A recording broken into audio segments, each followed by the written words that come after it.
মুসা আলাইহিস সালামের জীবনী নিয়ে আলোচনা করব ইনশাআল্লাহ। সেদিন মুসা আলাইহিস সালাম কালামুল্লাহ মাজিদে সর্বাধিক আলোচিত নবী। কুরআন আল কারীমে যে নবীর ব্যাপারে আল্লাহ তাআলা সবচেয়ে বেশি আয়াত নাযিল করেছেন তিনি হচ্ছেন সাইয়্যিদুনা মুসা আলাইহিস সালাম। তিনি ছিলেন বনী ইসরাঈলদের প্রতি প্রেরিত অন্যতম রাসূল। মুসা আলাইহিস সালাম এবং ফিরআউন এবং বনী ইসরাঈল নিয়ে কুরআনে অনেকগুলো সূরায় বিস্তরভাবে আলোকপাত করা হয়েছে। বিশেষ করে সূরাতুল আ'রাফে, সূরা তাহাতে, সূরা কাসাসে, বিশেষ করে তিনটি সূরার প্রত্যেকটি সূরাতেই টানা ৬-৭ পৃষ্ঠাব্যাপী সাইয়েদনা মুসা আলাইহিস সালামের জীবন প্রবাহ নিয়ে সুদীর্ঘ আলোচনা সেখানে স্থান পেয়েছে। এবং সর্বশ্রেষ্ঠ যে ৪টি আসমানি কিতাব তার মধ্যে প্রথম আসমানি কিতাবটি হচ্ছে তাওরাত। এই তাওরাতকে আল্লাহ তাআলা সাইয়েদনা মুসা আলাইহিস সালামের উপর নাযিল করেছেন এবং তিনি আল্লাহ তাআলার সাথে সরাসরি কথা বলতেন। এজন্য ওনাকে বলা হয় কালিমুল্লাহ। আল্লাহ তাআলা বলছেন ওয়া কাল্লামাল্লাহু মুসা তাকলিমা। আল্লাহ তাআলা মুসা আলাইহিস সালামের সাথে ডিরেক্টলি উইদাউট এনি মিডিয়া, কোনো মাধ্যম ছাড়া, ফেরেশতাদের মাধ্যম ছাড়া সরাসরি কথা বলতেন। পৃথিবীতে অন্য কোনো নবীকে আল্লাহ তাআলা এই মর্যাদা দেননি যে সরাসরি আল্লাহ তাআলার সাথে কথা বলার সুযোগ। শুধুমাত্র মুসা আলাইহিস সালাম সরাসরি ডিরেক্টলি আল্লাহ তাআলার সাথে কথা বলার সুযোগ পেয়েছিলেন। এজন্য ওনাকে বলা হয় কালিমুল্লাহ অথবা নাজিউল্লাহ। মুসা আলাইহিস সালামের জন্মের সময়কালে মিশরের সোশিও পলিটিক্যাল অবস্থা কেমন ছিল এটা আমাদেরকে জানতে হবে। কারণ মুসা আলাইহিস সালাম যখন মিশরে জন্মগ্রহণ করেন তখন মিশরের জনগোষ্ঠীটা দুইটা ভাগে বিভক্ত ছিল। একটা ছিল কিপ্তি বা আদি মিশরী, এরাই ছিল মিশরের আদি বাসিন্দা। আরেকটা হচ্ছে বনী ইসরাইল। বনী ইসরাইলরা মূলত মিশরে এসেছিল সাইয়েদনা ইউসুফ আলাইহিস সালামের সময়কালে, যখন তিনি তার পিতা ইয়াকুব আলাইহিস সালামকে মিশরে আগমন করার জন্য আমন্ত্রণ জানিয়েছিলেন। ইয়াকুব আলাইহিস সালাম ওনার ১০ ছেলেকে নিয়ে যখন মিশরে আগমন করেন, ঠিক সেই সময়টাতে বনী ইসরাইলের সর্বপ্রথম মিশরে অ্যারাইভাল হয় এবং সেই সময়কাল থেকে সাইয়েদনা মুসা আলাইহিস সালাম পর্যন্ত মিশরে বেসিকলি দুইটা গোষ্ঠীতে বিভক্ত ছিল মিশরি জনগণ। একটা হচ্ছে মিশরের আদি অধিবাসী বা আদি বাসিন্দা, যাদেরকে কিপ্তি বলা হতো। আরেকটা হচ্ছে বনী ইসরাইলদের অবস্থান, যারা অনেকটা মিশরে সংখ্যালঘু অধিবাসীদের স্ট্যাটাসে তারা থাকে। এবং সেখানে কিপ্তিরা যেহেতু সম্রাট বংশীয় এবং মিশরের ফারাওরা বা ফেরাউনরা বা মিশরের কিং যিনি হবেন তারা যেহেতু কিপ্তি, আর বনী ইসরাইলরা তারা মিশরের আদি অধিবাসী নয়, বরং তারা অন্য এলাকা থেকে এলাকায় থাকতে এসেছে। ফলে এই এলাকায় একটা সামাজিক এবং রাষ্ট্রীয় এক ধরনের বিভাজন তৈরি হয়, দ্বিজাতিক একটা বিভাজন পদ্ধতি। এখানে দুইটা জাতি মূলত একসাথে বাস করতে শুরু করে। একটা হচ্ছে কিপ্তি, মিশরের আদি অধিবাসী, আর একটা হচ্ছে বনী ইসরাইল। এবং ফেরাউনের একটা বিশেষ স্বপ্নের কথা আমরা শুনবো এখনই। ফেরাউন একটি বিশেষ স্বপ্ন দেখে এবং এই স্বপ্ন দেখার পর থেকেই ফেরাউন বনী ইসরাইলদের উপর আরও চড়ে যায় এবং নানাভাবে বনী ইসরাইলদের উপর অত্যাচারের সর্বশেষ স্টিম রোলার সে তাদের উপর চালাতে থাকে। ফেরাউনের সে স্বপ্ন ছিল, ফেরাউন একদিন স্বপ্নে দেখে যে বাইতুল মুকাদ্দাস থেকে একটা বিশাল আগুনের কুণ্ডুলি এসে মিশরের রাজাদের যে রাজপ্রাসাদ, ফেরাউনের রাজপ্রাসাদ, এগুলোকে জ্বালিয়ে দিচ্ছে এবং মিশরের যে আদি অধিবাসী কিপ্তি তাদের ঘরগুলোকে জ্বালিয়ে দিচ্ছে। কিন্তু বাইতুল মুকাদ্দাস থেকে আসা সেই আগুনের কুণ্ডুলি কোনো বনী ইসরাইলের ঘরেও যাচ্ছে না, বনী ইসরাইলদেরকে জ্বালাচ্ছে। এই স্বপ্ন দেখে সে তো ঘুম থেকে জেগে উঠল। সে অবাক করা এই স্বপ্ন দেখে অত্যন্ত ভীত হয়ে গেল এবং মিশরের তৎকালীন বড় যারা স্বপ্নের ব্যাখ্যাকার তাদেরকে ডেকে পাঠালো। সবাইকে বললো যে আমি স্বপ্নে দেখেছি বাইতুল মুকাদ্দাস থেকে, ফিলিস্তিন থেকে আগুন এসে আমাদের রাজপ্রাসাদ জ্বালিয়ে দিচ্ছে, মিশরীদের ঘরবাড়ি জ্বলে যাচ্ছে, কিন্তু বনী ইসরাইলদের কিছু হচ্ছে না। এই স্বপ্নের ব্যাখ্যা কি? মিশরের তৎকালীন স্বপ্ন ব্যাখ্যাকারীরা তারা বলতে আরম্ভ করলো যে বনী ইসরাইলের মধ্যে থেকে অচিরেই এমন এক নবজাতক সন্তানের জন্ম হবে যে আপনার এই রাজপ্রাসাদকে তছনছ করে দেবে। এই ঘটনা শোনার পর থেকে ফেরাউন খুব ভয় পেয়ে গেল এবং সে ঘোষণা দিল, আজ থেকে বনী ইসরাইলের কোনো পুত্র সন্তানকে আমি বাঁচিয়ে রাখব না। সব পুত্র সন্তানকে জবাই করা হবে, কেবলমাত্র বনী ইসরাইলের যে কন্যা সন্তান হবে এদেরকে বাঁচিয়ে রাখা হবে এবং এদেরকে আমরা দাসী হিসেবে ইউজ করব। আল্লাহ তাআলা কোরআনের অনেক জায়গায় এই ব্যাপারটি উল্লেখ করেছেন, ইউযাব্বিহুনা আবনাআকুম ওয়া ইস্তাহয়ুনা নিসাআকুম। তারা বনী ইসরাইলের পুত্র সন্তানদেরকে জবাই করে ফেলতো, একেবারে লিটারেলি জবাই করে ফেলতো, স্লটার করে ফেলতো, এবং বনী ইসরাইলের যে কন্যা সন্তান তাদেরকে তারা জীবিত রাখত। ঠিক এরকম একটি ভয়ঙ্কর পরিস্থিতির মধ্য দিয়ে যখন বনী ইসরাইলের কোনো ফ্যামিলিতে কোনো পুত্র সন্তান জন্মালেই তাকে মৃত্যুর মুখোমুখি হতে হয়, ঠিক ওই মুহূর্তে আল্লাহ তাআলা মুসা আলাইহিস সালামকে এই পৃথিবীতে পাঠালেন। এবং এমনভাবে মুসা আলাইহিস সালামের মা ওনাকে পেটে ধারণ করেছেন যে আশেপাশের মানুষরা বুঝতে পারেনি, তিনি লুকিয়ে রেখেছিলেন। এবং আল্লাহ তাআলার পক্ষ থেকে তার কাছে ওহী প্রেরণ করা হয়েছিল, যে ব্যাপারে আল্লাহ তাআলা সূরাতুল কসাসের মধ্যে বলছেন, ওয়া আওহাইনা ইলা উম্মি মূসা আন আরদিঈহি ফাইযা খিফতি আলাইহি ফাআলকিহি ফিল ইয়াম্মি ওয়ালা তাখাফি ওয়ালা তাহজানি। আল্লাহ তাআলা সাইয়েদনা মূসা আলাইহিস সালামের মাকে প্রত্যাদেশ করলেন যে, হে মূসার মা, অর্থাৎ মূসা আলাইহিস সালামের মায়ের হৃদয়ের ভেতরে আল্লাহ তাআলা এমন কিছু ঢেলে দিলেন যাতে করে তিনি বুঝতে পারলেন যে যখনই মূসা জন্মগ্রহণ করবে তাকে আমার সাথে রাখা যাবে না। আল্লাহ তাআলা বললেন, ফাআলকিহি ফিল ইয়াম্মি ওয়ালা তাখাফি ওয়ালা তাহজানি। হে মূসার মা, তুমি সিন্ধুকের মধ্যে মূসাকে ঢুকিয়ে তাকে নীল নদে নিক্ষেপ করে দাও, আর ভয় পেও না তুমি। ইন্না রাদ্দুহু ইলাইকি, আমি অচিরেই আমার বিশেষ কৌশলে মূসাকে, অর্থাৎ তোমার নবজাতক সন্তানকে তোমার কোলেই আমি ফিরিয়ে দিই। সুবহানাল্লাহ। এবং তাকে আমি রসুল বানাবো। ব্যাপারটি কেমন ছিল? তিনি কাঠ দিয়ে সিন্দুক বানালেন, মূসা আলাইহিস সালামকে ভাসিয়ে দিলেন। এবং মূসা আলাইহিস সালামের বোনকে তার মা বললেন যে, তুমি নীল নদের পাশ দিয়ে হেঁটে যেতে থাকো এবং দেখো যে এই সিন্দুকটা কোথায় যায়। এই সিন্দুক যে ফেরাউনের বাড়ির যে নীল নদের ঘাট, সেখানে যে ভিড়ল, সেখানকার দাস দাসীরা সেটা পেয়ে বের করে ফেরাউনের স্ত্রী আসিয়া বিনতে মুজাহিমের হাতে দিল। এবং আসিয়া খুলে দেখে যে ফুটফুটে একটা নবজাতক পুত্র সন্তান। এবং মূসা আলাইহিস সালামের চেহারায় ছোটবেলা থেকে আল্লাহ তাআলা এমন মায়া ঢেলে দিয়েছিলেন, তিনি বলছেন, ওয়া আলকাইতু আলাইকা মাহাব্বাতাম মিন্নি। হে মূসা, আমি আমার পক্ষ থেকে তোমার মধ্যে অনেক মহব্বত ঢেলে দিয়েছি, যেই তোমাকে দেখে সে পছন্দ করে ফেলে। তো আসিয়া বিনতে মুজাহিম যখন মূসা আলাইহিস সালামকে দেখলেন, ছোট্ট মূসা, তার চেহারার মধ্যে নূর ভাসছিল, আলোতে উদ্ভাসিত ছিল, তিনি পছন্দ করে ফেললেন। তো ফেরাউনকে বললেন যে, আমাদের যেহেতু সন্তান নেই, আমরা এটাকে লালন পালন করব। ফেরাউনও না করতে পারলেন না স্ত্রীর অনুরোধে। কিন্তু সমস্যা দেখা দিল তখন যখন এই নবজাতক সন্তান কাঁদতে শুরু করলো ক্ষুধায়।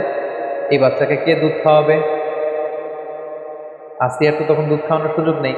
তখন ধাত্রী নিয়ে আসা হলো যে দুধ খাওয়াবে। কিন্তু মূসা আলাইহিস সালাম কোনো ধাত্রীর স্তন টাচ করছিলেন। যত মহিলাকে আনানো হয় রাজপ্রাসাদে দুধ খাওয়ানোর জন্য, তিনি কারো কাছ থেকে দুধ খাচ্ছেন না। দূর থেকে কিন্তু মূসা আলাইহিস সালামের বোন দূর থেকে পুরো ঘটনাটি পর্যবেক্ষণ করছিল। এই পরিস্থিতি দেখে সে রাজপ্রাসাদে যেয়ে বলল যে, আমার সন্ধানে এমন একজন ধাত্রী আছে, এই শিশু নিশ্চয়ই সে ধাত্রীর স্তন থেকে দুধ পান করবে। এবং এই কথা বলে মূসা আলাইহিস সালামের বোন তার মাকে ডেকে নিয়ে আসলো। এবং ঠিকই মূসা আলাইহিস সালামের মা যখন মূসা আলাইহিস সালামকে কোলে নিলেন, সাথে সাথে শিশু মূসা তিনি হাসতে আরম্ভ করলেন এবং মায়ের স্তন থেকে দুধ খেতে আরম্ভ করলেন। কিন্তু ফেরাউন, আসিয়া সহকারে রাজপ্রাসাদের কেউই টের পেল না যে এটি হচ্ছে এই নবজাতক সন্তানের প্রকৃত মাতা।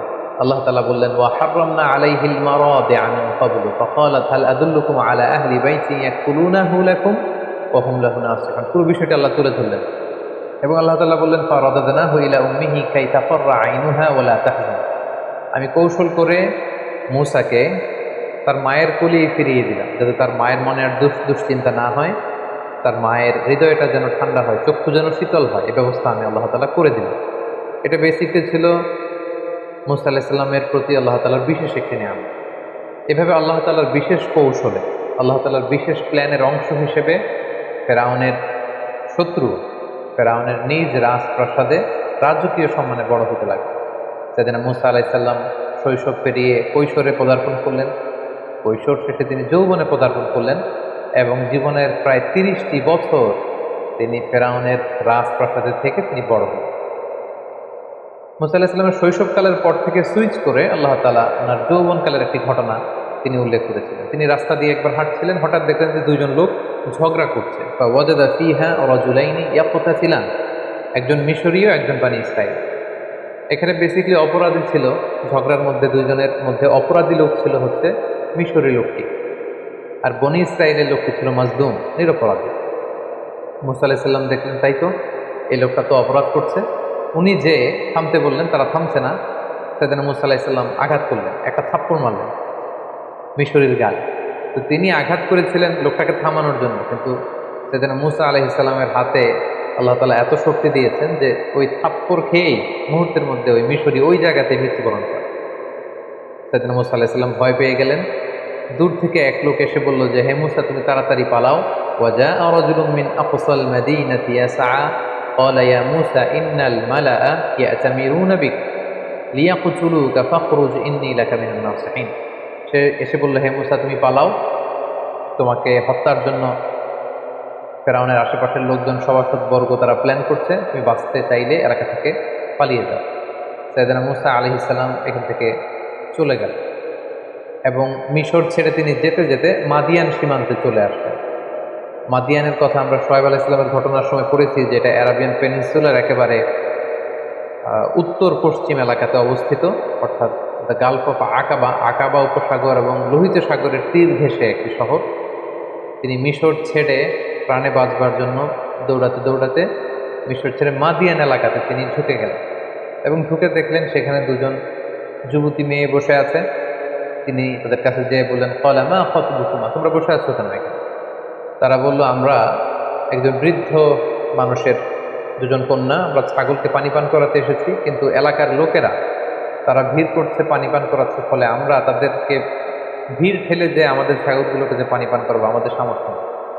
সাইয়েদনা মুসা আলাইহিস সালাম নিজে দায়িত্ব নিয়ে এই দুজন যুবতী মেয়ের সাথে যে ছাগলগুলো ছিল এগুলোকে পানি পান করিয়ে দিলেন এবং তিনি আল্লাহ তাআলার কাছে দোয়া করতে লাগলেন যে, আল্লাহ, কোন এলাকাতে আমি আসলাম, এখানে কোথায় যাব, আমার ঘর নেই, আমার বাড়ি নেই, আমাকে আশ্রয় দেওয়ার কেউ নেই। তিনি যখন আল্লাহ তাআলার কাছে কায়মান বাক্যে দোয়া করছিলেন, এই দুইজন যুবতী যে বাড়িতে তাদের পিতার কাছে সব কিছু খুলে বললেন। কোনো কোনো মুফাসসিরিন একরাম বলেছেন যে উনিই হচ্ছেন শুআয়ব আলাইহিস সালাম, কেউ কেউ বলেছেন না, তিনি শুআয়ব আলাইহিস সালাম নন, তিনি ছিলেন আল্লাহ তাআলার একজন প্রিয় ভাজন বান্দা। এবং তারা যখন এই কথা বলল, ওই বৃদ্ধ লোকটি বললেন, তাহলে সেই যুবককে ডেকে আনো, তাকে তো ধন্যবাদ দেওয়া দরকার। তাদের একজন মেয়ে সাইয়েদনা মুসা আলাইহিস সালামের কাছে যেয়ে বললেন, আমাদের পিতা আপনাকে ডেকে পাঠিয়েছে, চলুন। সাইয়েদনা মুসা আলাইহিস সালাম গেলেন এবং যাওয়ার পরে সেই ব্যক্তিটি সাইয়েদনা মুসা আলাইহিস সালামকে ধন্যবাদ দিলেন এবং বললেন, তোমার ঘটনাটি আমাকে খুলে বলো, তাহলে আমি তোমাকে কিছু উপদেশ দিতে পারি। সাইয়েদনা মুসা আলাইহিস সালাম পুরো ব্যাপারটি খুলে বললেন যে এমন এমন ঘটনা, আমি জালেমদের কবল থেকে পালিয়ে এসেছি। তিনি বললেন যে নাজাউতা মিনাল কওমিজ জালিমিন, তুমি তো বেঁচে এসেছো। তো মুসা আলাইহিস সালাম খুব শক্তিশালী ছিলেন এবং এই বৃদ্ধ লোকের কন্যাদের সাথে যখন কথা বলছিলেন, তিনি তাদের চেহারার দিকে না তাকিয়ে নিচের দিকে তাকিয়েছিলেন। এগুলো যখন মেয়েগুলো তাদের বাবাকে বলছিল, হঠাৎ করে একটা মেয়ে বলল যে, ইয়া আবা তিস্তাজিরহু, বাবা, আমাদের তো একজন কাজের লোকের দরকার, আমরা মেয়ে হয়ে কিভাবে ছাগলগুলো নিয়ে পানি পান করাবো?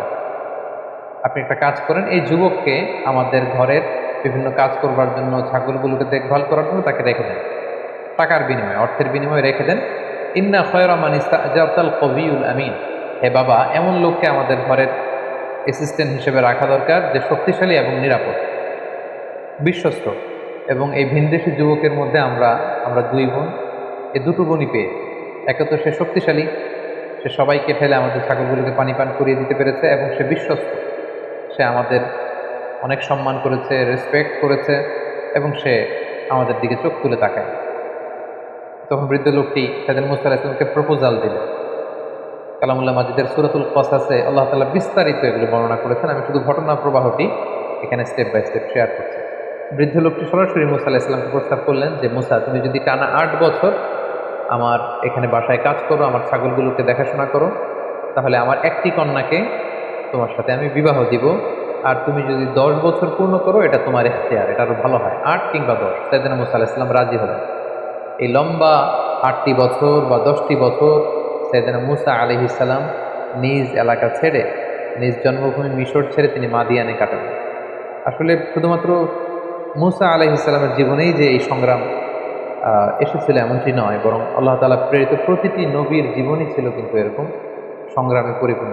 প্রত্যেকেই তারা মরুভূমিতে মেষ চড়িয়েছেন, অনেককে তাদের এলাকা ত্যাগ করতে হয়েছিল, হিজরত করতে হয়েছে, বাতিলের বিরুদ্ধে, তাগুতের বিরুদ্ধে লড়াই করতে হয়েছে, এবং নানা সময় তারা স্বজাতির লোকজন বা নিজের উম্মতের বিরোধিতার সম্মুখীন হয়েছে।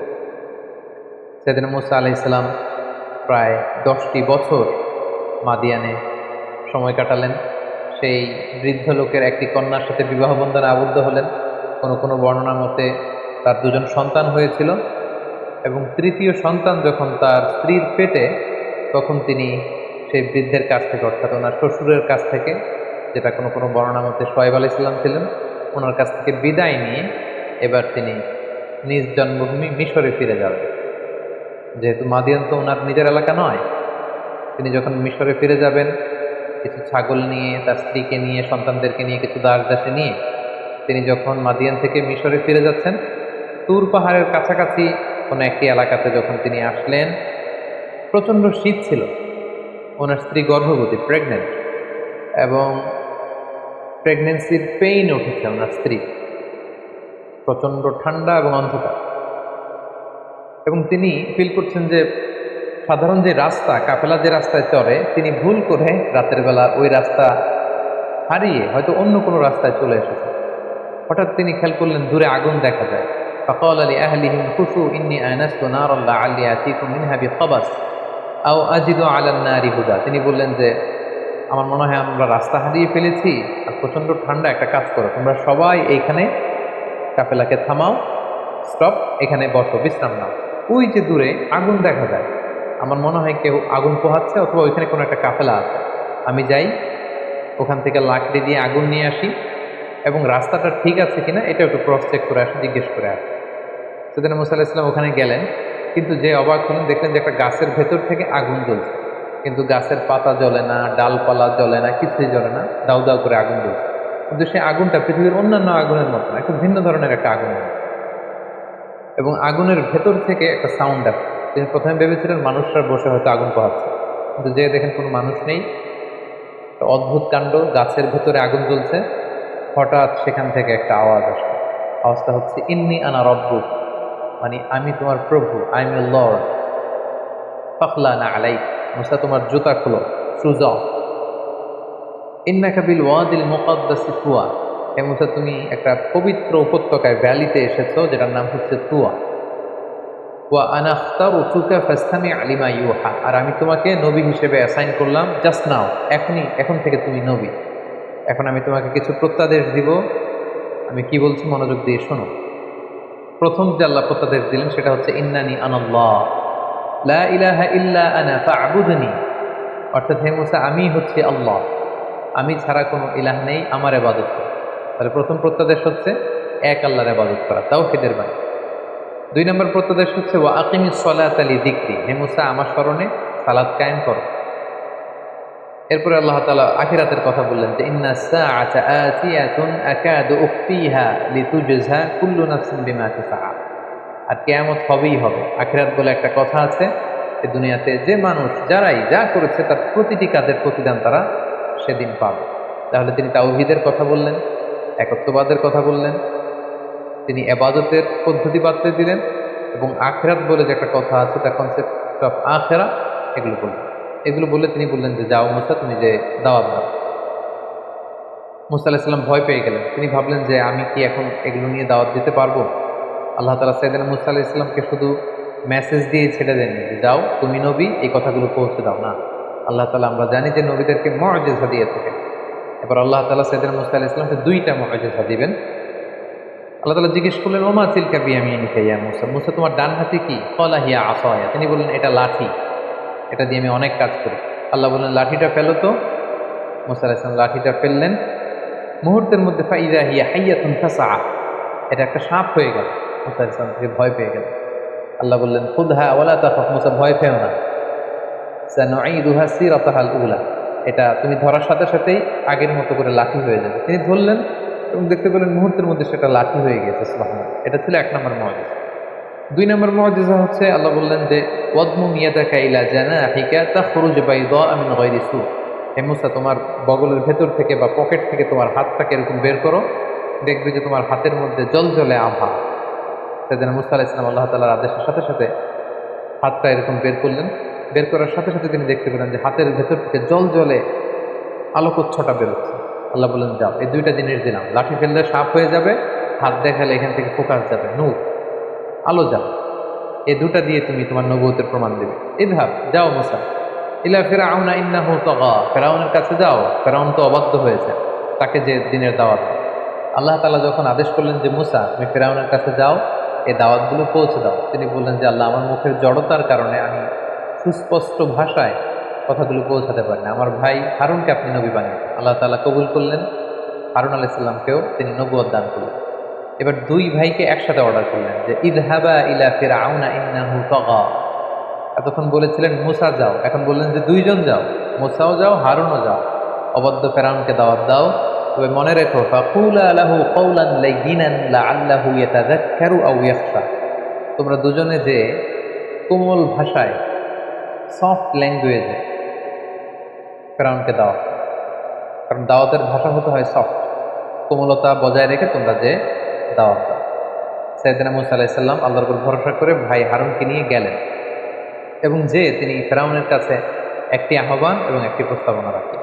আহ্বানটি ছিল যে এ ফেরাউন, আমাকে এবং আমার ভাইকে আল্লাহ তাআলা নবী বানিয়ে পাঠিয়েছেন, আমরা আল্লাহর পক্ষ থেকে রসুল হয়ে এসেছি, আমাদেরকে রসুল মানো আর আল্লাহ তাআলাকে এক রব বা ইলাহ হিসেবে মেনে নাও। এটা ছিল আহ্বান। আর প্রস্তাবনা ছিল, তুমি যেহেতু বনি ইসরায়েলের উপর অত্যাচার করছো, তুমি বনি ইসরায়েলদেরকে মুক্ত করে আমাদের সাথে দিয়ে দাও।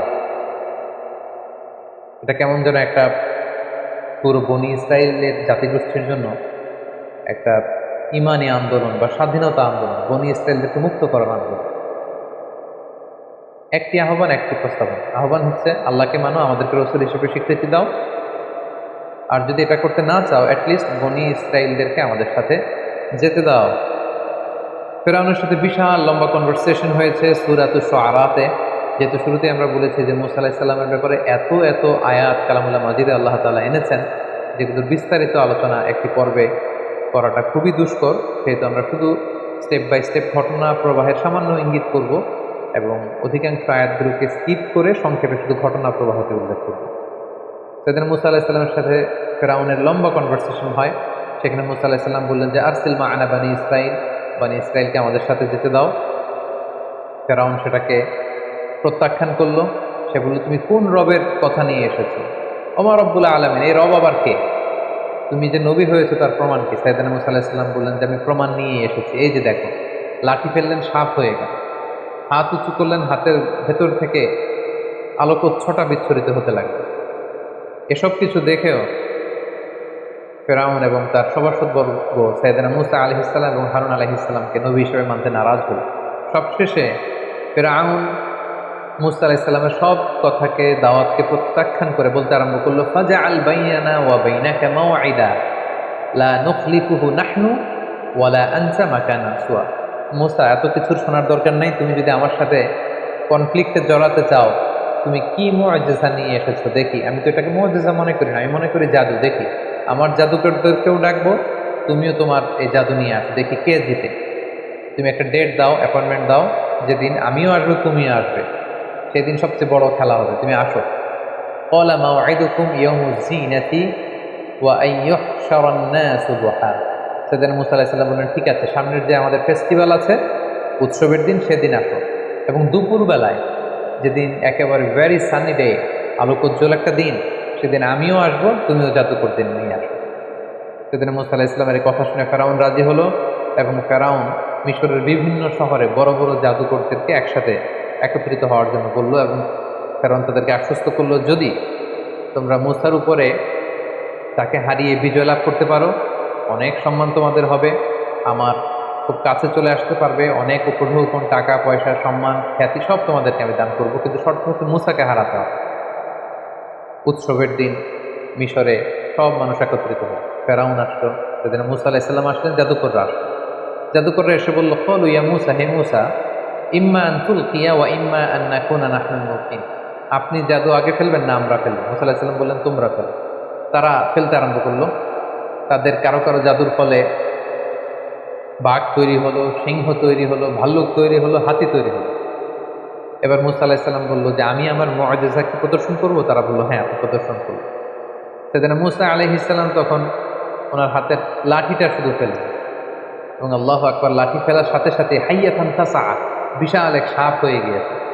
এবং এই মুআজিজা বিশিষ্ট সাপ সেই জাদুর বাঘ, ভাল্লুক, সিংহ যত কিছু ছিল সব কিছুকে খেয়ে ফেরাউনের সামনে এরকম হাঁ করে আছে। এবং এই দৃশ্য দেখে জাদুকররা তো অবাক, কারণ কোনটা জাদু এটা জাদুকররা খুব ভালো করেই জানে। তারা বুঝতে পেরেছে যে এটা আসলে জাদু নয়, এটা মুআজিজা ছাড়া অন্য কিছু নয়, এবং এই ব্যক্তি আল্লাহ তাআলার পক্ষ থেকে প্রেরিত রাসূল ছাড়া অন্য কেউ নন। ফাউলকিয়া সাহারাতু সাজিদিন, সব জাদুকররা সিজদায় লুটিয়ে পড়ল এবং তারা বলল যে আমরা ঈমান আনলাম। ফেরাউন তো রেগে গেল, ফেরাউন বলল যে আমার অনুমতি দেওয়ার আগেই তোমরা সারেন্ডার করে ফেললে তোমাদের প্রত্যেককে আমি হত্যা করব। তোমাদের ডান হাত বাম পা, বা হাত ডান পা এভাবে করে কাটবে। ফেরাউনের এই শাস্তির কথা শুনেও জাদুকররা মোটেও বিচলিত না হয়ে তারা বলল যে ক্বালু লা যাইর, কোনো সমস্যা নেই, আপনি যত শাস্তি আমাদেরকে দেন না কেন, ইন্না ইলা রাব্বিনা মুনকালিবুন, আমরা তো আমাদের রবের দিকেই ফিরে যাবো, সো আমরা এটাকে ভয় করি না। হাজারো হাজারো মানুষের সামনে এই জাদুকরগুলো সেজদায় লুটিয়ে পড়ল এবং মুসা আলাইহিস সালাম যে আল্লাহ তাআলার প্রেরিত রাসূল এটার ঘোষণা দিল এবং এক আল্লাহকে ইলাহ হিসেবে তারা মেনে নিল। মুসা এবং হারুন আলাইহিস সালামের বিজয়ের সংবাদ যখন শোনানো হলো তখন ফেরাউনের স্ত্রী আসিয়া সেখানে ঈমান আনয়ন করলেন এবং ফেরাউন এই দৃশ্য দেখে সহ্য করতে না পেরে খুব নির্মমভাবে তার স্ত্রী আসিয়াকে সেখানে হত্যা করেছে এবং মৃত্যুর পূর্ব মুহূর্তে খুব করুণ ভাষায়, খুব কাতর কণ্ঠে তার প্রভুর কাছে যে দোয়া করেছিলেন সেই দোয়াটা আল্লাহ তাআলা সূরাতুত তাহরিমে উল্লেখ করেছেন। তিনি বলেছিলেন যে রব্বি বিনি লি ইনদাকা বাইতুন ফিল জান্নাহ, হে আল্লাহ জান্নাতে আপনার কাছে করে আমাকে একটা ঘর বানিয়ে দিন।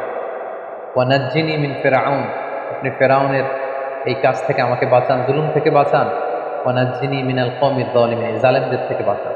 আল্লাহ তাআলা সাইয়েদনা জিবরাইল আলাইহিস সালামকে বললেন যাও আসিয়ার সামনে জান্নাতের দৃশ্যটাকে তুলে ধরো।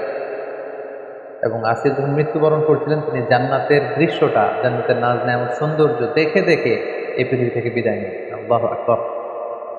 খুব সংক্ষেপে আমরা এই ব্যাপারটি এখানে শেষ করলাম। ফেরাউন তখন পুরো মিশরের জনগণকে ভয় দেখানোর জন্য থ্রেট দিল, হাশারা ফানাদা, সবাইকে জড়ো করে সে থ্রেট দিয়ে বলল যে আনা রব্বুকুমুল আ'লা, যে আমি তোমাদের বড় প্রভু। এবং সে বলল মা আলিমতু লাকুম মিন ইলাহিন গায়রি, আমি ছাড়া এই পৃথিবীতে আরো কোনো রব থাকতে পারে, উপাস্য থাকতে পারে সেটা তো আমি জানি। সাইয়েদনা মূসা আলাইহিস সালামের দাওয়াতকে যখন ফেরাউন প্রত্যাখ্যান করলো, আল্লাহ তাআলা ফেরাউন এবং তার গোষ্ঠীর মধ্যে নানা ধরনের শাস্তি চাপিয়ে দিলেন। সূরাতুল আ'রাফের বিভিন্ন আয়াতে আল্লাহ তাআলা এটা উল্লেখ করেছেন। কখনো আল্লাহ তাআলা ফেরাউন এবং তার জাতিগোষ্ঠীকে দুর্ভিক্ষ দিয়ে শায়েস্তা করেছেন, কখনো তাদের মিশরের ফসলগুলোকে নষ্ট করে আল্লাহ তাআলা শায়েস্তা করেছেন। তো আরসালনা আলাইহিম তুফান, কখনো তুফান পাঠিয়েছেন, ওয়াল জারাদ পঙ্গপাল পাঠিয়েছেন, ওয়াল কুম্মাল উকুন পাঠিয়েছেন, ওয়াদ দাফাদিআ ব্যাঙ পাঠিয়েছেন, ওয়াদ দাম রক্ত পাঠিয়েছেন। এগুলো দিয়ে আল্লাহ তাআলা ফেরাউনকে এবং ফেরাউনের জাতিগোষ্ঠী মিশরীয়দেরকে তিনি শাস্তি দিয়েছেন। এবং প্রত্যেকটা শাস্তি যখন মারাত্মক আকার ধারণ করত, ফেরাউনের লোকজন যে মূসা আলাইহিস সালামকে বলতো যে মূসা তুমি আল্লাহর কাছে দোয়া করো, আল্লাহ যদি এই শাস্তি থেকে আমাদের বাঁচায় আমরা হয় ঈমান আনবো নতুবা বনী ইসরাইলকে তোমার সাথে চলে যেতে দিব। কিন্তু তার কোনোটাই তারা করেন। মূসা আলাইহিস সালাম প্রত্যেকবার দোয়া করতেন, আল্লাহ তাআলা ওনার দোয়ার বরকতে শাস্তি তুলে নিতেন, কিন্তু আবার তারা আগের মতোই অবাধ্যতা, অপাচার, অনাচার সেই রাস্তায় তারা আবার ফিরে যেত। এভাবে একের পর এক আল্লাহ তাআলা তাদের উপর শাস্তি পাঠাতে লাগলেন এবং শাস্তি যখন মারাত্মক আকার ধারণ করে তারা মূসা আলাইহিস সালামের দ্বারস্থ হয়। আল্লাহ যখন কোম্মাল দিয়ে শাস্তি দিলেন, মানে উকুন দিয়ে তাদের হাতে পায়ে গায়ে চুলে দাড়িতে সব জায়গায় শুধু উকুন আর উকুন। আল্লাহ যখন তাদেরকে ব্যাঙ দিয়ে শাস্তি দিলেন, তাদের ঘরে রাস্তায় যে কোনো জায়গায় তারা শুধু ব্যাঙের লাফালাফি দেখতে লাগলো। দাম রক্ত দিয়ে যখন আল্লাহ তাআলা শাস্তি দিলেন, তারা যখন কোনো কিছু রান্না করতো সেটা রক্ত হয়ে যেত। তারা যখন পানি আনতো এই পানিটা রক্তে রূপান্তরিত হতো, তাদের জীবনটা দুর্বিষহ হয়ে উঠত। তারা সর্বশেষ যে মূসা আলাইহিস সালামকে বললো যে এইবার তুমি আল্লাহ তাআলার কাছে দোয়া করো, আল্লাহ যেন এই গজব এই আযাব এই শাস্তি আমাদের থেকে উঠিয়ে নেন, এরপরে আমরা আর কখনো এই পাপাচারিতা করবো না এবং বনী ইসরাইলকে তোমার সাথে যেতে দিব। সেদিন মূসা আলাইহিস সালাম দোয়া করলেন যে আল্লাহ গজব আপনি উঠিয়ে নেন। এই গজব উঠিয়ে নেওয়ার পরে তাদের অবাধ্যতা আরও বেড়ে গেল।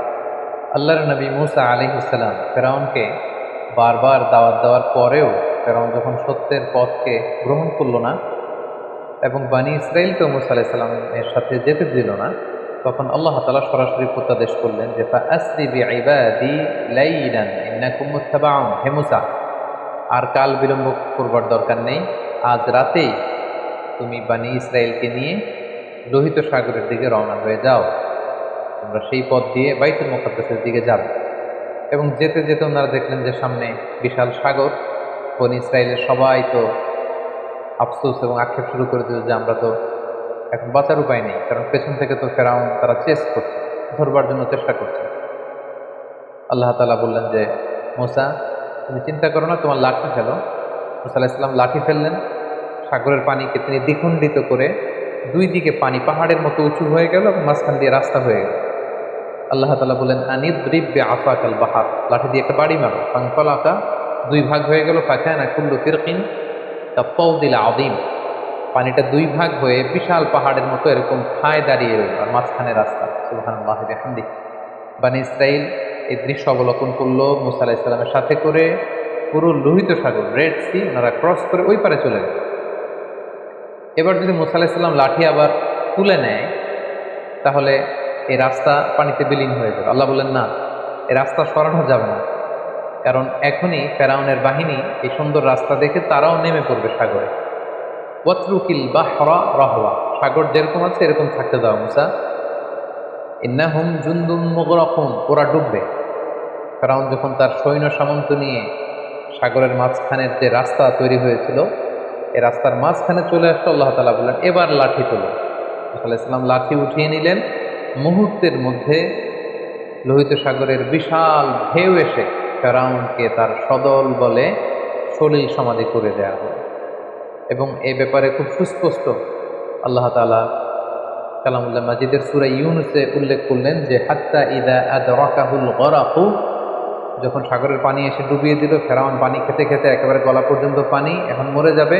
ক্বালা আমানতু আন্নাহু লা ইলাহা ইল্লাল্লাযী আমানাত বিহি বানু ইসরাঈল ওয়া আনা মিনাল মুসলিমিন। ফেরাউন একেবারে শেষ পর্যায়ে এসে বলল যে পানি খেতে খেতে, সাগরে হাবুডুবু খেতে খেতে বাঁচার আর উপায় নাই। তখন ফেরাউন বলল যে বনী ইসরাইল যে আল্লাহকে মানে আমি ওই আল্লাহকে মানি, আমি ঈমান আনলাম। আল্লাহ তাআলা বলছেন আল আন, নাও, এখন তুমি ঈমান আনতে চাচ্ছ। ওয়াকাদ আসাইতা ক্বাবলু ওয়া কুনতা মিনাল মুফসিদিন, এর আগে তো অনেক অবাধ্য ছিল, একের পর এক নানা শাস্তি দিয়ে তোমাদেরকে আমি রিমাইন্ডার দিয়েছি, কিন্তু বারবার আমার নবীর সাথে বিশ্বাসঘাতকতা করেছো, প্রতারণা করেছো, আর এখন ঈমান আনছো না, এখন বাঁচার সুযোগ নেই। The time is up, the game is over. ফালইয়াউমা নুনাজ্জিকা বিবাদানিকা লিতাকুনা লিমান খালফাকা আয়া। ফেরাউন, আজকে তোমাকে আমি, তোমার দেহটাকে আমি চিরকালের জন্য রেখে দিব, তোমার দেহটাকে। পরবর্তী জেনারেশন যারা আসবে, জেনারেশন টু জেনারেশন এই পৃথিবীতে যারা আসবে সবার জন্য তোমার দেহটা হবে একটা নিদর্শন। এবং আজও মিশরের জাতীয় যে জাদুঘর, সেখানকার রয়্যাল মমিস চেম্বারে ফেরাউনের লাশটি সংরক্ষিত রয়েছে। আমি নিজেও সেই লাশটি দেখে এসেছি এবং অনেক দর্শনার্থীরা যারা মিশরের রাজধানী কায়রোর এই জাদুঘরে গিয়েছেন তারা ফেরাউনের সেই লাশ, এটা যে আজও সংরক্ষিত আছে সেটা তারা দেখে এসেছে। এবং ফেরাউনের সলিল সমাধি হলো, ফেরাউনের অনুসারীরা সাগরে ডুবে মারা গেল, আর সাইয়েদনা মূসা আলাইহিস সালাম তাওহীদের ঝান্ডাবাহী মূসা আলাইহিস সালাম বনী ইসরাইলকে নিয়ে তিনি পার হয়ে গেলেন এবং মুক্তি পেলেন। দুই দল, এক দল ডুবে গেল আর এক দল মুক্তি পেল। যেই দিন তারা মুক্তি পেল সেই দিনটা ছিল আশুরার দিন, এবং সেই আশুরার দিনে বনী ইসরাইল তারা রোজা পালন করত। আল্লাহ রাসূল সাল্লাল্লাহু আলাইহি ওয়াসাল্লাম মক্কা থেকে মদিনায় যেয়ে দেখলেন ইহুদিরা রোজা পালন করে একদিন। আল্লাহ রাসূল বললেন তারা যদি একদিন রোজা রাখে আমরা রাখবো 2 দিন। তারা যদি এই রোজা পালন করে, মুসা তো আমার ভাই, শুকরিয়া স্বরূপ আমরাও রোজা রাখি। সেই হিসেবে আমরাও মুসলিমরা আশুরার দিন রোজা রাখি। আমরা আশুরার দিন রাখি এবং তার আগের দিন, অথবা আশুরার দিন এবং তার পরের দিন, আমরা 2টি রোজা রাখি ইহুদিদের বিরোধিতা হিসেবে। আল্লাহ নবী মুসা আলাইহিস সালাম তাদেরকে নিয়ে যখন বাইতুল মুকদ্দাস অভিমুখে রওনা হলেন, আল্লাহ তাআলা বললেন মুসা তুমি বনী ইসরাইলকে নিয়ে জেহাদে অবতীর্ণ হও। এবং আমালেকার লোকজন বাইতুল মুকদ্দাসে যখন থাকত, আমালেকা হচ্ছে সাইয়্যিদিনা হুদ আলাইহিস সালামের যে অধিবাসী আদ জাতি, তাদের একটি শাখাগত। তারা ছিল মুশরিক, দৈহিকভাবে ছিল অত্যন্ত ওয়েল বিল্ড, সুঠাম দেহের অধিকারী, ভয়াবহ আকৃতি বিশিষ্ট লোক ছিল, তারা মুশরিক ছিল। আল্লাহ তাআলা বললেন যাও মুসা বনী ইসরাইলকে নিয়ে তাদের সাথে জেহাদ করে তাওহীদকে প্রতিষ্ঠিত করো এবং বাইতুল মুকদ্দাসকে উদ্ধার করো। মুসা আলাইহিস সালাম যখন বনী ইসরাইলকে তাদের কাছে যখন এই কথাটি পেশ করলেন যে আল্লাহ তাআলা বলেছেন জেহাদে অবতীর্ণ হতে, বনী ইসরাইলের লোকেরা বলল ইন্না ফিহা কওমান জাব্বারিন, মুসা তুমি কি দেখো না সেখানে কত শক্তিশালী লোকজন। ইন্না লান নাদখুলাহা হাত্তা ইয়াখরুজু মিনহা, আমরা সেখানে যাব না যতক্ষণ না তারা বের হয়। তুমি আর তোমার রব যে সেখানে যুদ্ধ করো, আমরা যেতে পারবো না। তাদের এই অবাধ্যতার কারণে আল্লাহ তাআলা তাদেরকে শাস্তি দিলেন যে তোমরা যদি জেহাদকে অপছন্দ করো তাহলে এখন যে মরুভূমিতে তোমরা আছো এটাকে তিহ প্রান্তর বলে, এই জায়গাটি তো আমি ঘুরে এসেছি, এই তিহ প্রান্তরে 40 বছর তোমরা এখানে থাকবে। আল্লাহ তাআলা 40 বছরের বিশাল একটা শাস্তি তাদের ঘাড়ের উপর চাপিয়ে দিলেন। বনী ইসরায়েলের লোকজন তিহ প্রান্ত থেকে অ্যাবাউট টার্ন করে মিশরের দিকে প্রতিদিন যেতে চাইতো। তারা রওনা হয়ে মুসা আলাইহিস সালামের বিরোধিতা করে তারা বাইতুল মুকাদ্দাসের দিকে যাবে না, তারা বলতো যে আমরা মিশরে ফিরে যাব। তারা রওনা হতো মিশরে যাওয়ার জন্য, সারাদিন তারা পথ চলতো। রাত্রিবেলায় তারা যখন ঘুমাতো, ঘুম থেকে উঠে দেখতো যেখান থেকে তারা রওনা শুরু করেছে ঠিক সেখানেই পড়ে আছে। এভাবে 40 বছর তারা দিগ্ভ্রান্ত হয়ে এদিক সেদিক ঘুরে ঘুরে বেরিয়েছে, কিন্তু তারা পথের কোনো দিশা ফিরে পায়নি। তিহ প্রান্তরের এই 40 বছরের এই লং পিরিয়ড অফ টাইমে অনেক ঘটনাবলী ঘটেছে। তার মধ্যে অন্যতম হচ্ছে যে তাওরাত নাজিল হয়েছে সাইয়েদনা মূসা আলাইহিস সালামের উপর, এবং সাইয়েদনা মূসা আলাইহিস সালাম তাওরাত গ্রহণের জন্য 30 দিনের সিয়াম পালন করেছেন, ইতিকাফ করেছেন।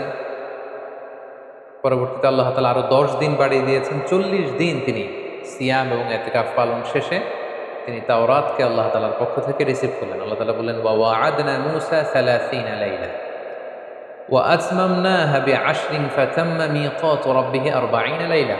আমি মূসাকে প্রতিশ্রুতি দিয়েছিলাম যে 30 দিনের পরে তুমি এই তাওরাতকে রিসিভ করবে, পরবর্তীতে আরো 10 দিন যুক্ত করে 40 দিনের একটা মিকাত বা পিরিয়ড অফ টাইমকে আমি ফিক্স করলাম, এবং তারপরে আমি মূসাকে এই তাওরাত দান করলাম। আল্লাহ তাআলা বললেন, ইন্না আনজালনা তাওরাতা ফীহা হুদাও ওয়া নূর। আমি তাওরাতকে নাজিল করেছি, এর মধ্যে আমি হেদায়েত দিয়েছি, এর মধ্যে আমি নূর দিয়েছি। এবং মূসা আলাইহিস সালাম পরবর্তীতে বনী ইসরায়েলের মধ্যে যত নবীরা এসেছে ওনারাও এই তাওরাত দিয়ে মানুষের মাঝে দাওয়াতি কাজ করেছেন। এবং আল্লাহ তাআলা নিজ হাতে কাঠের তক্তা বা ফলকে এই তাওরাতকে তিনি লিপিবদ্ধ করে দিয়েছিলেন। এবং সাইয়েদনা মূসা আলাইহিস সালাম যখন তাওরাতকে রিসিভ করবার জন্য তুর পাহাড়ে চলে যান, তিনি তার ভাই হারুন আলাইহিস সালামকে বনী ইসরায়েলের দায়িত্বশীল করে যান, এবং তিনি এসে দেখেন যে তারা গোবৎস পূজায় লিপ্ত হয়ে গিয়েছে।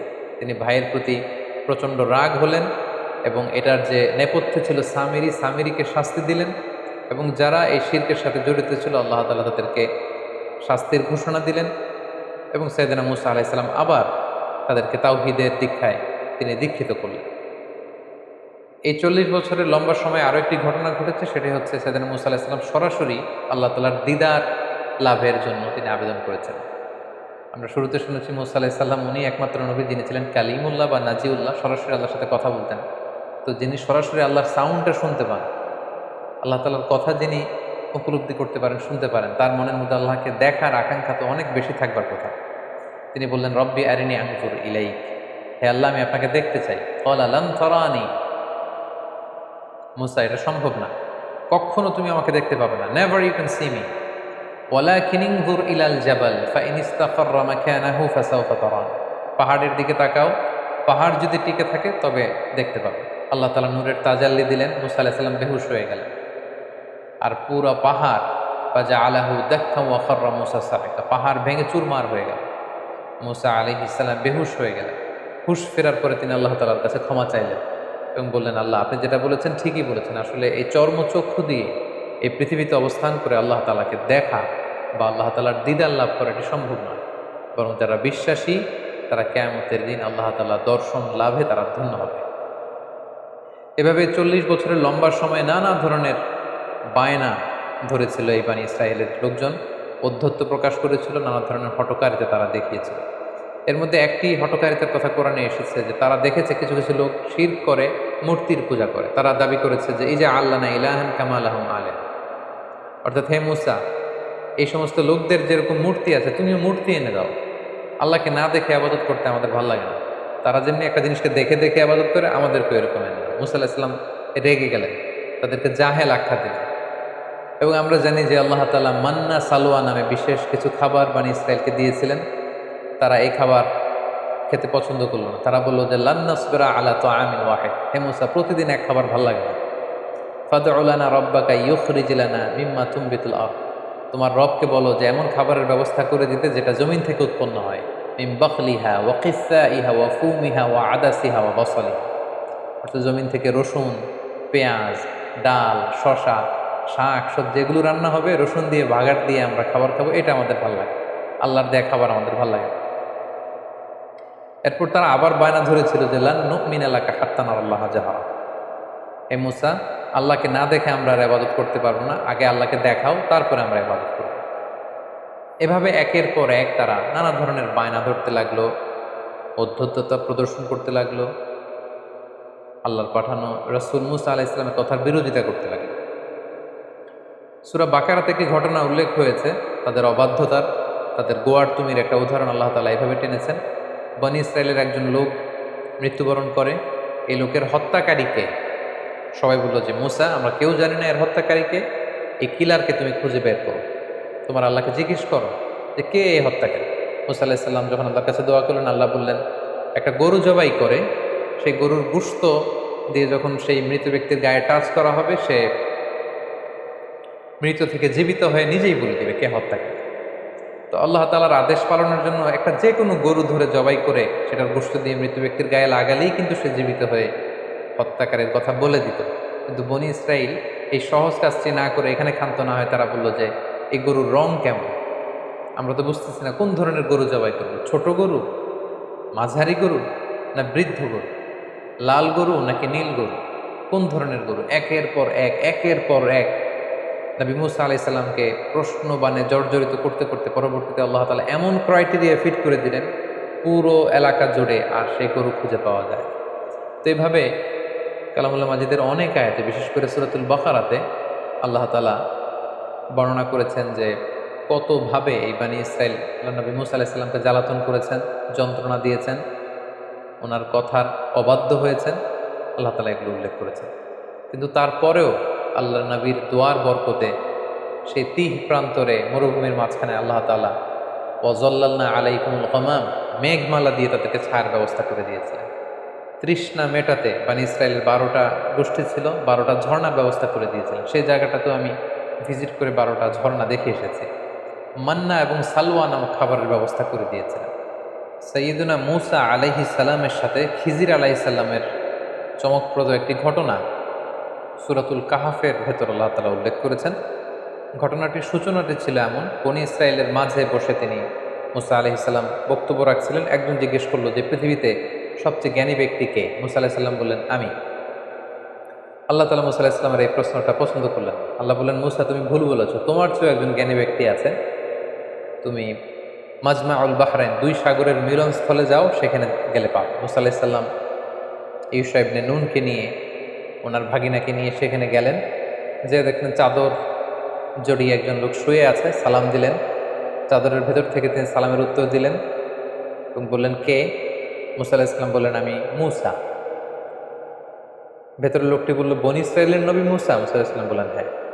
তারপর তিনি চাদর সরালেন, মুসা আলাইহিস সালাম ওনার সাথে কথা বললেন এবং মুসা আলাইহিস সালাম বললেন যে আমি শুনেছি আপনি অনেক জ্ঞানী, আমি আপনার কাছ থেকে কিছু জ্ঞান আহরণ করতে চাই। খিজির আলাইহিস সালাম বললেন যে না, আমাকে আল্লাহ তাআলা যেই জ্ঞান দিয়েছে সেটা রিসিভ করার ধৈর্য আপনার নেই, আপনি পারবেন না, আপনি ফিরে যান। মুসা আলাইহিস সালাম ওনাকে অনেক জোর করলেন। তিনি বললেন যে আপনি যদি অনুমতি দেন আমি আপনার সাথে একটা সফর করতে চাই, কিছুদিন আপনার খেদমতে থেকে, আপনার সাথে থেকে, আপনার অ্যাকম্পানি নিয়ে আমি আপনার থেকে কিছু নলেজ নিতে চাই। কিন্তু খিজির আলাইহিস সালাম বরাবরের মতো তিনি বলছেন নো, এটা আপনি পারবেন না, কারণ ইন্নাকা লান তাস্তাতিয়া মাইয়া সাবরা, ওই ধৈর্য, ওই প্যাশন্স আপনার মধ্যে নেই, আপনি পারবেন না। মুসা আলাইহিস সালামের জোরাজোরিতে তিনি রাজি হলেন। তখন বললেন যে ঠিক আছে, শর্ত হচ্ছে আমার সাথে চলতে ফিরতে আমার কাজগুলো শুধু অবজারভেশন করা যাবে, কিন্তু প্রশ্ন করা যাবে না। মুসা আলাইহিস সালাম বললেন ঠিক আছে চলো। যেতে যেতে একটা নদী পেলেন, তিনি নৌকায় উঠলেন, নৌকার লোকজন তাদেরকে পার করে দিল টাকা নেওয়া ছাড়া ওই পাড়ে। তিনি ওই পাড়ে যে নৌকাটাকে ছিদ্র করে দিলেন। মুসা আলাইহিস সালাম বললেন এটা আপনি কেমন কাজ করলেন? তারা আমাদেরকে ফ্রিতে বিনা টাকায় নদী পারাপার করে দিল, আপনি নৌকা ছিদ্র করে দিলেন? খিজির আলাইহিস সালাম বললেন এই তো, আমি তো আগেই বলেছি যে আপনি আমার সাথে কন্টিনিউ করতে পারবেন না, আপনি তো প্রশ্ন করে ফেললেন। মুসা আলাইহিস সালাম বললেন যে আমি ক্ষমা চাই, এরপর থেকে আমি আর কোনো প্রশ্ন করব না। খিজির আলাইহিস সালাম ওনার এক্সকিউজ গ্রহণ করলেন, আবার চলতে আরম্ভ করলেন। হঠাৎ একটা ছোট বাচ্চাকে খেলতে দেখে বাচ্চাটাকে ধরে খিজির আলাইহিস সালাম হত্যা করে ফেললেন। মুসা আলাইহিস সালাম বললেন এটা আপনি কি করলেন? একটা নিরীহ নিষ্পাপ মাসুম বাচ্চাকে আপনি হত্যা করলেন। সেদিন খিজির আলাইহিসসালাম বললেন, আবারও আপনি আপনার প্রমিসকে ভঙ্গ করেছেন, আবার আপনি প্রশ্ন করেছেন, আর সামনে আপনাকে নিয়ে এগোনো যাবে, আপনি এখান থেকেই চলে যান। সেদিন মুসা আলাইহিসসালাম বললেন যে আমি আবারও দুঃখ প্রকাশ করছি, আরেকবার আপনি আমাকে সুযোগ দেন, এরপরে যদি আমি প্রশ্ন করি তাহলে হাদা ফিরাকু বাইনি ওয়া বাইনাক, আর কোনো কথা আমার থাকবে না।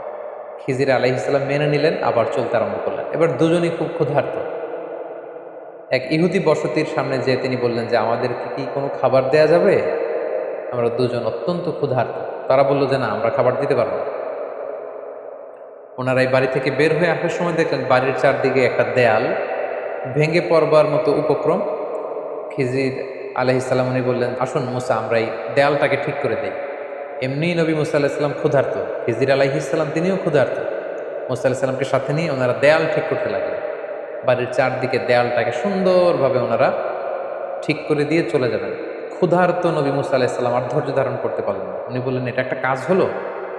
আমরা ক্ষুধার্ত খাবার চাইলাম, তারা তো খাবার দিলই না, আপনি ওই বাড়ির চারদিকের দেয়ালকে ঠিক করে দিলেন।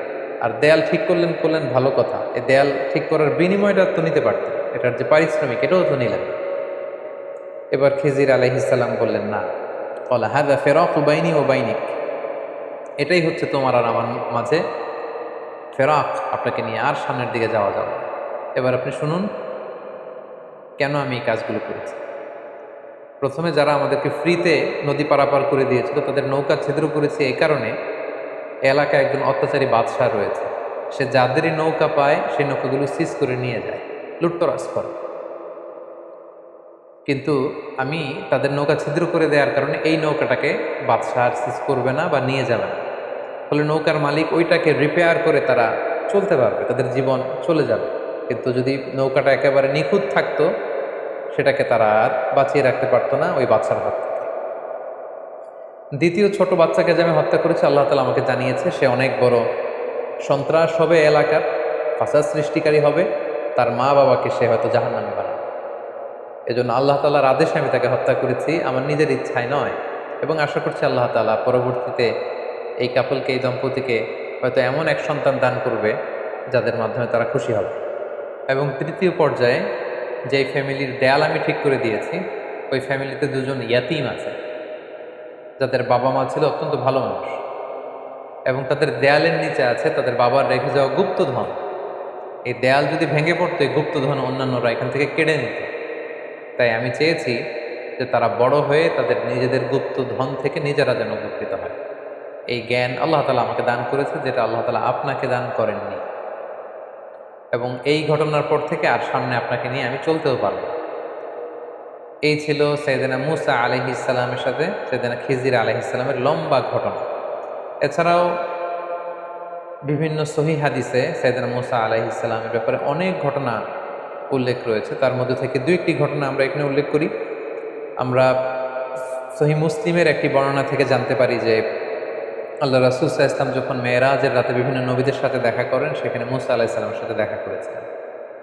এবং আল্লাহ তাআলা আমাদের জন্য 50 ওয়াক্ত সালাত বিশ্বনবীকে উপহার দিয়েছিলেন। রাসূল সাল্লাল্লাহু আলাইহি ওয়াসাল্লাম সেই সালাত নিয়ে যখন নেমে আসছিলেন, মুসা আলাইহিস সালাম জিজ্ঞেস করলেন যে আল্লাহ তাআলা আপনাকে কি দিয়েছেন? আল্লাহ রাসূল সাল্লাল্লাহু আলাইহি ওয়াসাল্লাম বললেন যে 50 ওয়াক্ত সালাত। মুসা আলাইহিস সালাম বললেন, সর্বনাশ, আপনার উম্মত তো 50 ওয়াক্ত সালাত করবে না, আপনি যান কমিয়ে নিয়ে আসেন, কমিয়ে নিয়ে আসতে পারলে ভালো হবে। আল্লাহ নবী সাল্লাল্লাহু আলাইহি ওয়াসাল্লাম গেলেন, 5 ওয়াক্ত কমিয়ে 45 ওয়াক্ত নিয়ে আসেন। মুসা আলাইহিস সালাম বললেন, পড়বে না, আবার যান কমিয়ে নিয়ে আসেন। এভাবে 9 বার আল্লাহ রাসূল সাল্লাল্লাহু আলাইহি ওয়াসাল্লামকে মুসা আলাইহিস সালাম পাঠিয়েছেন। এবং মুসা আলাইহিস সালামের এই নেগোসিয়েশনের ফলে, বারবার রাসূল সাল্লাল্লাহু আলাইহি ওয়াসাল্লামকে পাঠানোর ফলে আমরা 50 ওয়াক্ত থেকে কমিয়ে এটাকে 5 ওয়াক্ত সালাত হিসেবে পেয়েছি। সাইয়েদনা মুসা আলাইহিস সালামের মৃত্যু কোথায় হয়েছে, কবর কোথায় হয়েছে, এ ব্যাপারে সহিহ মুসলিমের একটি হাদিসে আমরা জানতে পেরেছি যে বাইতুল মুকাদ্দাসের খুব কাছাকাছি একটা জায়গায় আল্লাহ রাসূল সাল্লাল্লাহু আলাইহি ওয়াসাল্লাম বলেছেন যে খুব কাছের একটা জায়গায় মুসা আলাইহিস সালামকে কবর দেয়া হয়। এবং আল্লাহ রাসূল সাল্লাল্লাহু আলাইহি ওয়াসাল্লাম বলেছেন যে আমি যদি সেখানে থাকতাম তাহলে তোমাদেরকে দেখিয়ে দিতে পারতাম একটি লাল মাটির ডিবির পাশে আল্লাহ নবী মুসা আলাইহিস সালাম সেখানে শুয়ে আছে। সম্মানিত সুধী, এই পর্যায়ে আমরা সাইয়েদনা মুসা আলাইহিস সালামের জীবন থেকে কিছু লাইফ লেসন যেগুলো আমাদের জীবনে কাজে লাগতে পারে সেদিকে আমরা যাব। প্রথম যে শিক্ষাটি আমরা পাই সেটি হচ্ছে দাওয়াতি কাজে সফট ল্যাঙ্গুয়েজ ইউজ করতে হয়। কারণ আল্লাহ তাআলা মুসা আলাইহিসসালাম এবং হারুন আলাইহিসসালামকে অর্ডার করেছেন ফাকুলা লাহু কওলান লাইয়িনা লাআল্লাহু ইয়াতাযাক্কারু আও ইয়াখশা। অর্থাৎ হে মুসা এবং হারুন, তোমরা দুজন ফেরাউনের কাছে যখন যাবে তখন সফট ভাষায়, অতি কোমল ভাষায়, নম্র ভাষায় তোমরা তাকে দাওয়াত দাও। কেননা দাওয়াতের ভাষা হতে হয় অত্যন্ত সফট, হৃদয়স্পর্শী, মর্মস্পর্শী। অর্থাৎ যে কথা হৃদয় থেকে আসে সেটা যে মানুষের হৃদয়ে স্পর্শ করে। আমরা যদি আল্লাহ রাসূল সাল্লাল্লাহু আলাইহি ওয়াসাল্লামের বায়োগ্রাফির দিকে তাকাই তাহলে দেখব উনিও খুব সফট হৃদয়ের অধিকারী ছিলেন। আল্লাহ তাআলা বলছেন ফাবিমা রাহমাতিম মিনাল্লাহি লিনতা লাহুম, হে নবী আপনি আল্লাহর মেহেরবানিতে নরম হৃদয়ের অধিকারী হয়েছেন। ওয়ালাউ কুনতা ফাদ্দান গলিযাল কলবি লানফাদ্দু মিন হাওলিক, আপনি যদি কর্কশ ভাষী হতেন, আপনি যদি রূঢ় ভাষী হতেন, আপনি যদি কঠোর হৃদয়ের অধিকারী হতেন, কেউ আপনার কাছে আসতো না। এখন যেমনি সাহাবারা আপনার চারদিক ঘিরে রাখে, আপনার কোমলতা, আপনার সফটনেস, আপনার নম্র এবং উত্তম আচরণের কারণে সবাই যেমনি আপনাকে ঘিরে রাখে, আপনি যদি কর্কশ ভাষী হতেন কেউ আপনার কাছে আসতো না।